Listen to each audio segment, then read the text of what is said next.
नमस्कार दोस्तों, आज की वीडियो में हम कर्ता और क्रियापद कैसे पहचानें उसके बारे में चर्चा करने वाले हैं।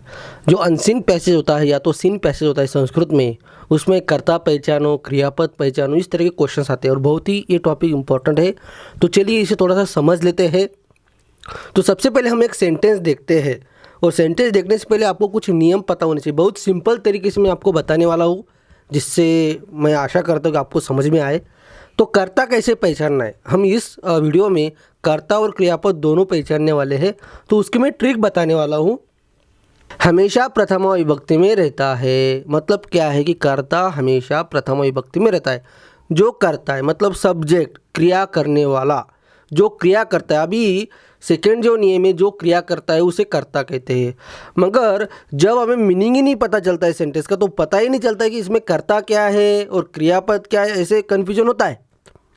तो ज़्यादातर दिक्कत आती कर्ता पहचानने में। तो उसके लिए एक सिंपल ट्रिक है कि जो हमेशा प्रथम विभक्ति में रहता है उसे कहते हैं कर्ता। अभी ये जो है कर्मणि में चेंज हो जाता है, कर्मणि में कर्ता तृतीय में जाता है।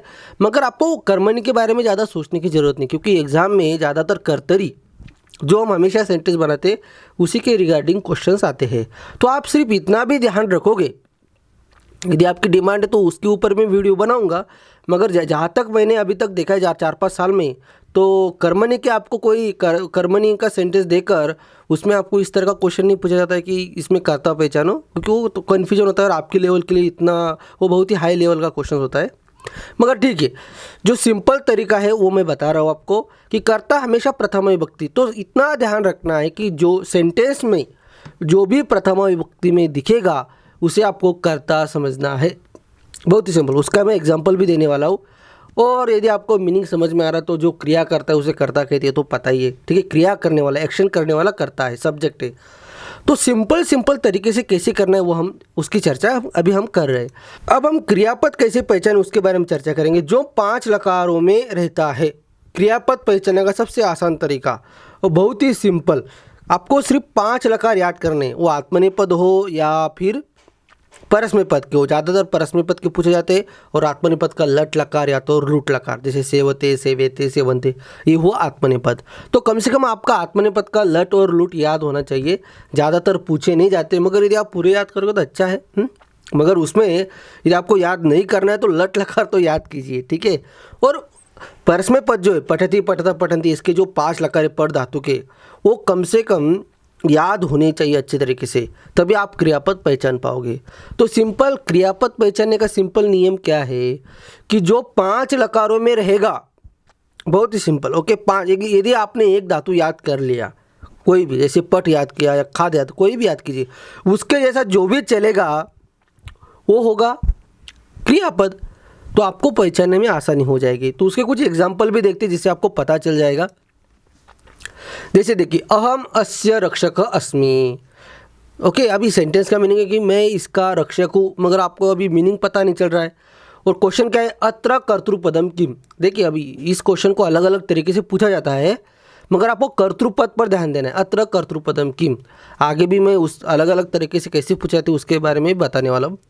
तो यहाँ कर्ता कौन है, क्वेश्चन का मीनिंग क्या है कि यहाँ ये जो सेंटेंस है, जो हाईलाइट किया गया, अंडरलाइन किया गया है, यहाँ कर्ता कौन है।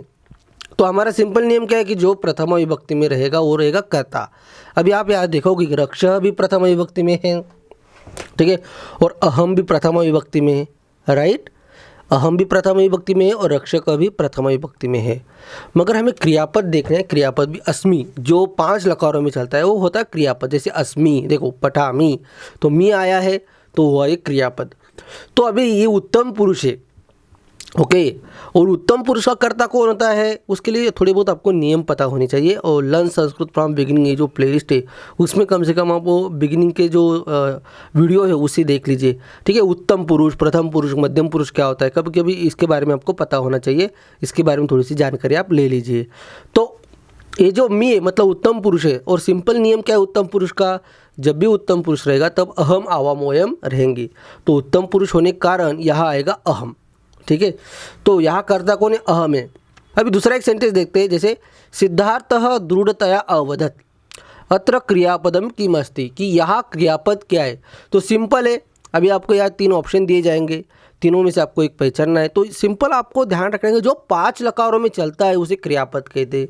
तो यहाँ 5 लकारों में कौन चल रहा है देखिए, अभी सिद्धार्थ हो तो विभक्ति में चल रहा है, दृढ़ता है तो तृतीय विभक्ति बालिकया, तो ये भी नहीं होगा क्योंकि जो विभक्ति में चलेगा वो क्रियापद कभी भी नहीं होता है, ठीक है, वो शब्द ही रहेगा, ठीक है।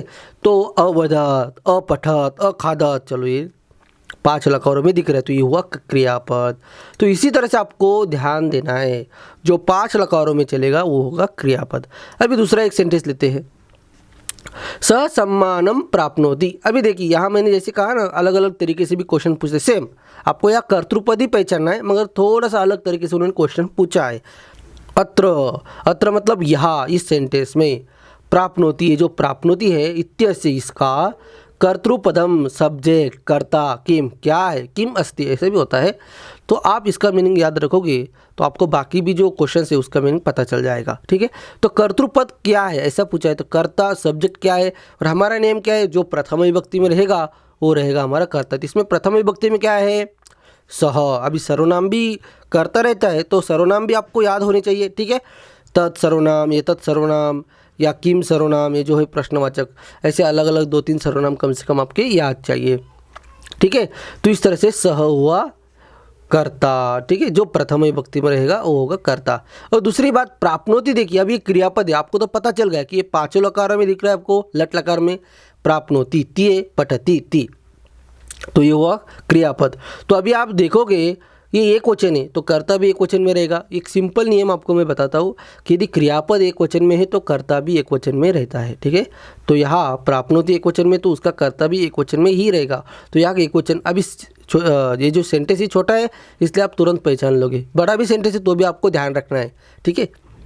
अभी देखिए दूसरा सेंटेंस, आदि काव्यम कृत्वा विद्वांसः स्मरन्ति। अत्र विद्वांसः इत्यस्य क्रियापदम किमस्ति। देखिए यहाँ विद्वांस, विद्वांस का इत्यस्य, इसका विद्वान इस पद का क्रियापद क्या है। अभी आपको यहाँ क्रियापद ढूंढना है।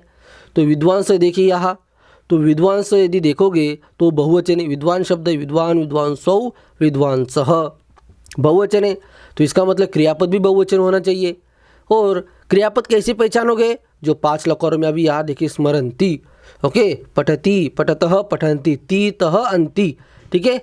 तो यहाँ स्मरन्ति हुआ क्रियापद, ठीक है।